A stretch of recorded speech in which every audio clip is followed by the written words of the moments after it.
It's great for me to be talking today about faith and mental health and well-being. It's a joy to be talking to someone that some of you might know. So I'm going to ask this person to introduce themselves, who they are, and why we're chatting today. Yeah, good to be speaking to you, Matthew. I'm Peter Sawkins. Last year, I was on the Great British Bake Off, and I also attend City of Edinburgh Methodist Church in Edinburgh. Have you been inundated with requests to make cakes for coffee mornings and things, or have they not been on because of COVID? I imagine that if it wasn't a COVID time, I'd be having quite a few more cake requests. So maybe I've been let off lightly because of the restrictions. And how long have you been a part of the church in Edinburgh? So I've been there my whole life. I was baptized there. My parents have taken me since I was zero right through to now. I'm 20, so yeah, a long time. Well, it's good to know that the church has looked after you and been there for you. So today we're reflecting a little bit about mental health, and I thought it would be good for us to talk about how perhaps faith and spirituality help folks with their mental health and well-being. And both of us have a connection to Calm. I'm a trustee of the amazing charity Calm, campaign against living miserably. But you've also recently been made an ambassador, haven't you? So what does that feel like? Yeah, it's really nice. I'm running Edinburgh Virtual Marathon with a group of friends, and we're raising a bit of money for CAM, and also I get to use my social channels now to spread a bit of the message and link people to the charity as well. So it's good fun. It's a really nice thing to be able to do. What is it about your faith that helps you and perhaps makes you want to be involved in Calm and raise awareness of mental health issues? I think we think about God-given gifts and talents and how we can use them um, to sort of further our mission and our faith. And and this year I've been given this kind of increased platform. Lots of people watch the show, and now I have this big social media platform as well. And I think it's really important that I use it for some good things and to spread God's word and support messages and movements that are consistent with my faith. Um, I'm very much still at the start of figuring this out. It's still a very new thing for me to have this kind of platform and position, but it's something that I think I need to continue focusing on. Supporting CAM and doing this and spreading their messages, I think is really consistent with this, and it's something that I'm really happy to be doing. So I'm just going to try continuing in that light.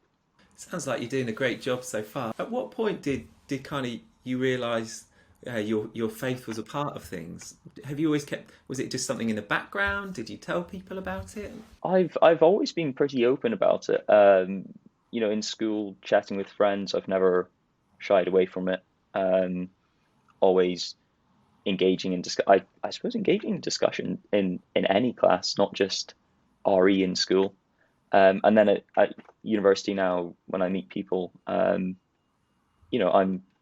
really happy to talk openly about my faith, and um, I love hearing from other people about what their faith and belief systems are as well. And I think just sort of engaging in normal conversation and talking about our beliefs in just normal conversation is a great thing to do and a great way to get to know people better and to share a bit of why we believe in God. Is there one thing about your faith that really helps you? Maybe a verse or a moment or a person that you think, oh wow, my faith sets me up to be able to be healthy in terms of my mental health and well-being. I think probably I'll go for a theme of faith. Mm. Maybe it's also the time of year we're in spring. Easter's just passed. I think the theme that I always come back to, my dad has always sort of led me on as well, is about hope and the hope that our faith brings. Um, I think in terms of mental health, I kind of distinguish hope and optimism in a way. Optimism's a bit more kind of uh, it can flee and it can end, but I think hope for me it allows this space. that we can experience sadness, we can experience anxiety, troubles with our mental health, but that hope always remains there even when we go through tough times. And the hope helps us to keep moving forward and looking for God. So I think that's probably the thing that helps me in relation to my faith and mental health. It's really profound. It's really, really lovely to hear that faith's so deeply rooted in who you are and what you are. It's not something you pull off the shelf. It's just a part of Peter. Thanks. That's really lovely. So, a lot of people have commented to me. I'm sure there's been a lot of Methodists talking about you and what a lovely person you are. What a lovely, joyful person you are. And it seems that your faith just shines from you. And as well as being a Methodist pin-up, which you are, I don't know whether that's a good thing or not. I think there's a lot of people that watched the Bake Off and thought, oh, he's just really lovely. There's something about that guy. And I think for us as Christians, we see that faith in Jesus just shines from you. So what would your advice be for kind of letting the joy of God shine from you and through your character like it does to the people around you? I mean, it's a really lovely and warming thing to hear. That's very kind. Probably quite an important thing I think to note as well is that the way that people see me has been on this highlight reel, this edited TV program. So it doesn't show, my failures and the bad sides of my character, which exist and that we try to work to avoid as much as it can and to fix. But there's an element of it that it needs to be remembered that it is a highlight reel and this is not the full picture.